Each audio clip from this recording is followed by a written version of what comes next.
Gentlemen, welcome back. We have fantastic news today. It's actually so great it's been able to peel me away from my War Thunder CDK addiction, since I was fortunate enough to get a computer around Christmas time. In the process of making some really cool community events, join the Discord down below if you're interested. But yes, you did hear me right, and you read this title right. World War I is going to be coming to Aces of Thunder.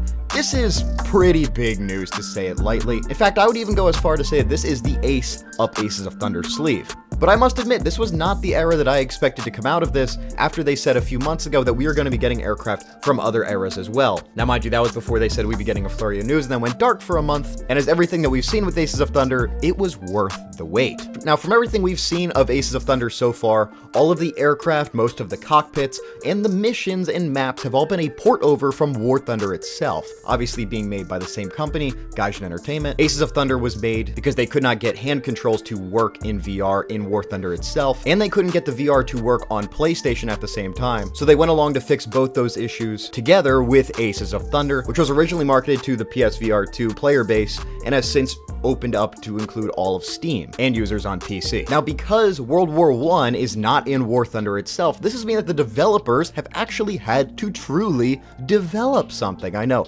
it's been a crazy concept, and I gotta say, it looks amazing. So you can see from the clock that turned from the Spitfire back to the Sopwith Camel in World War I, they unveil a whole new era and a whole new flurry of aircraft that are coming to the game. Now, this includes some aircraft for the Americans, some aircraft for Germany, and some for Britain. Now, it's very interesting to say that we have two nations in Japan and in Russia that don't seem to have any aircraft featured in this, so we'll see how that one plays out. Either way, this is looking to be an incredible addition to the game, with things such as new aircraft models. I wouldn't say new maps, but definitely modified maps, which include things like trench lines, machine guns, men running through no man's land, and all of those great World War I things. Some amazing customization, I must say, and this makes sense with the flying circus, the pretty ridiculous camouflages that some of the German Fokker aircraft used to fly in. And World War I is a great era to fly in VR in a video game with, and Gaijin isn't even the first ones to realize this. IL-2 Flying Circus has been out for a while now, and it was a commercial success.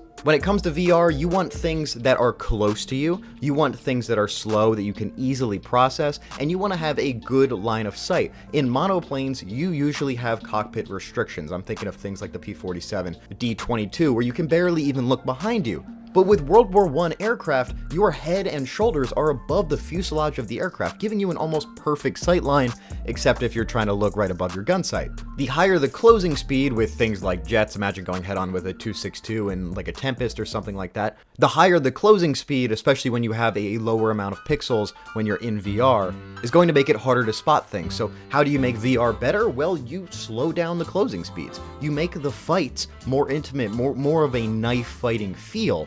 And World War I is exactly that. I mean, it was brutal combat because it was very personable.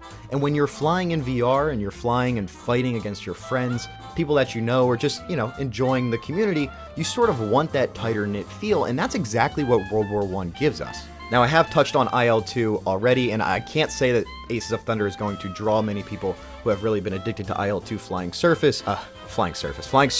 We want to stay above the surface, because that game, it just has a different feel. That's a little bit grittier, I gotta say. This game doesn't look like it's going to be that. It's just going to be War Thunder arcade-like, but obviously with full real controls, with flight sticks and other things like that. It is a simcade, as people call it. And I think it's a perfect conglomerate of simulation-style experience with arcade-esque gameplay. And that's not even necessarily a bad thing. Trust me, you get into some very fun and detailed and very good dogfights a lot faster in a game like War Thunder Sim, or presumably Aces of Thunder. Now, something we haven't really seen are specified game modes yet. We still don't have any confirmation of a long-form game mode, which I think will be almost necessary.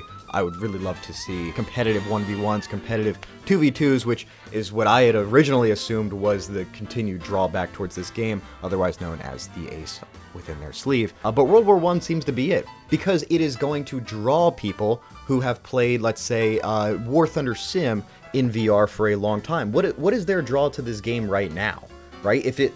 Before this information came out. When you're just looking at the World War II aircraft, they've got everything that they want except for the hand controls, and most of the people who fly War Thunder Sim fly on stick if they're on PC and VR anyway, so they're not going to be using those hand controls to interact with the cockpit as much. So they already have everything that they want without having to pay for an entirely separate game. I thought maybe you would get into jets, but then you still have that problem. The answer is World War I.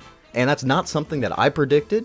That's not something that anybody in the community, I would say I'm, not to exaggerate, but the leading voice or the leading person with knowledge about this game so far. Just check out the playlist. I've covered this from day one, and it has sort of been an obsession, I will admit. But World War I is that draw, which is why I'm holding it to the esteem of being ace up their sleeve. Let me know what you guys think about this. Does this make you excited? If you guys do play IL-2, do you think this is something that you would check out? Or are you going to stick to your more simulator with a little bit better map integration and stuff like that? Let me know down below. I'm very curious what you guys think about this. And if you were the developers and you had a Russian and a Japanese plane that needed to be incorporated into this World War I setting, how would you do it? Maybe have a little bit of Eastern Front fighting. I think really the issue is the Japan side, but I would love to see your guys' comments down below. Thank you all for watching. If you guys are interested in any other Aces of Thunder news, again, I've covered everything step by step on the day that all this information has come out for almost 2 years now, if you can believe that. So check out the playlist. Again,